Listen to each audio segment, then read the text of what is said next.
আসসালামু আলাইকুম ফ্রেন্ডস, আশা করি সবাই ভালো আছেন। আপনাদের দোয়ায় আমিও ভালো আছি। গত দুপর্বে দেখিয়েছি রংপুর এক্সপ্রেস ট্রেনে কিভাবে বোনারপাড়া থেকে ঢাকায় এসেছি। এবার দেখাবো বিমানবন্দরে নেমে কি করলাম।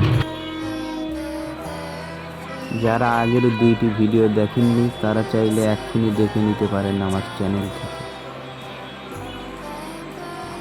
ট্রেন থেকে নেমেছিলাম বিমানবন্দর রেলওয়ে স্টেশনে, তারপর ফুটওভার ব্রিজ দিয়ে এয়ারপোর্টের দিকে এগিয়ে চললাম। ফুটওভার ব্রিজ থেকে এই বিল্ডিংটি দেখতেই চোখ আটকে গেল। খুব সম্ভবত এটি আবাসিক ভবন।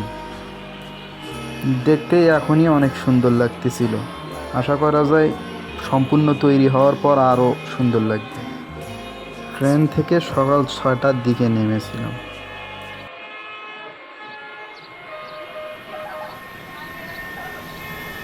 ওই যে অদূরেই দেখা যায় হজরত শাহজালাল আন্তর্জাতিক বিমানবন্দর ঢাকা।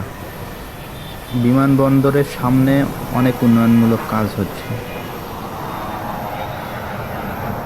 ওই যে দেখা যাচ্ছে হজরত শাহজালাল আন্তর্জাতিক বিমানবন্দরের 3য় টার্মিনালের কাজ অনেক দ্রুত এগিয়ে যাচ্ছে। বিমানবন্দরের সামনে আধুনিক মানের উন্নত পুকুর খোঁড়া হচ্ছে। রাস্তাটাও অনেক সুন্দর, আমার ভীষণ পছন্দ হয়েছে। এখান থেকে টার্মিনাল 2 দেখতেই অসাধারণ লাগতেছে। এগুলা কিসের গাছ আপনারা কি কেউ বলতে পারবেন? এয়ারপোর্টের এই উঁচু উঁচু লাইটগুলো আমার খুব পছন্দ, দেখতেই অনেক সুন্দর লাগে। আমাদের দেশের কিছু সূর্য সৈনিক রেমিটেন্স যোদ্ধারা ছুটে চলছেন তাদের ফ্লাইট ধরতে। আসসালামু আলাইকুম ফ্রেন্ডস, আমি এখন অবস্থান করছি হযরত শাহজালাল আন্তর্জাতিক বিমানবন্দর ঢাকা। তো আজকে আসলে কোথাও যাওয়ার উদ্দেশ্যে না, মূলত আমার যাওয়ার পূর্ব প্রস্তুতির উপলক্ষেই আর কি ঢাকাতে আসা। তো ভাবলাম ঢাকাতে যেহেতু আসলাম আরেকবার দেখে যাই আর কি এয়ারপোর্টটা, তবে পরবর্তীতে যাতে সমস্যা না হয়। আর এই যে আমি অবস্থান করছি এখানে। পিছনে দেখতে পাচ্ছেন হযরত শাহজালাল আন্তর্জাতিক বিমানবন্দরের বহুতল পার্কিং ভবন।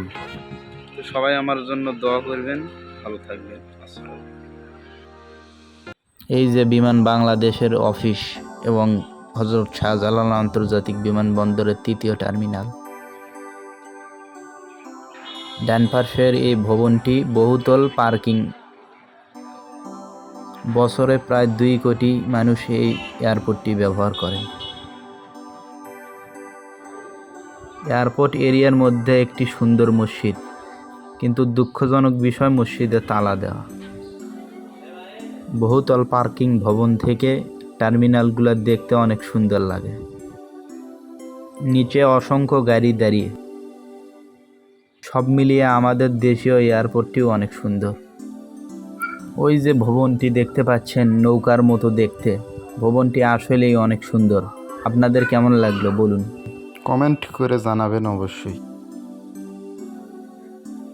সময় সকাল 7টা হওয়ার কারণে জনগণের ভিড় খুব কম ছিল। এই রকমই যদি সারাদিন সারা বছর থাকতো তো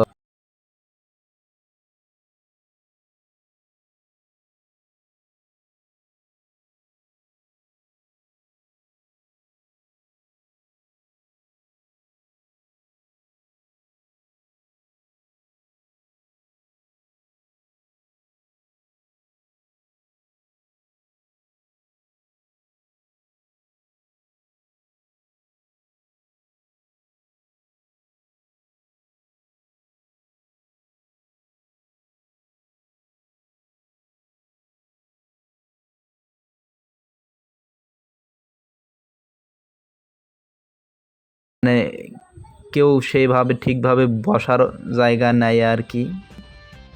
খুব কষ্টদায়ক ঘটনা, কারণ এদেরই কেউ না কেউ এদেশের অর্থনৈতিক অবস্থা সচল রাখার জন্য সংগ্রাম করে চলেছে।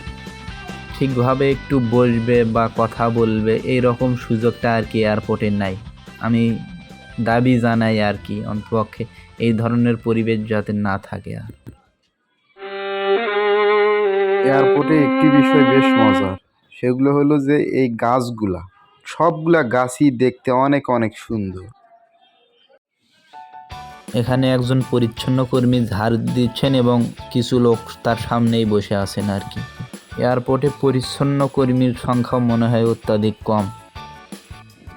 জীবন আসলেই অনেক কঠিন, জীবন যেখানে যেমন। মানুষ যে এসে সুন্দরভাবে বসবে সেই ব্যবস্থাটিও নেই। দর্শক বন্ধুরা, এটি বাংলাদেশের প্রধান বিমানবন্দর। এর রানওয়ের দৈর্ঘ্য 3000 মিটার। বছরে গড়ে প্রায় 2 কোটি মানুষ এই এয়ারপোর্টটি ব্যবহার করেন।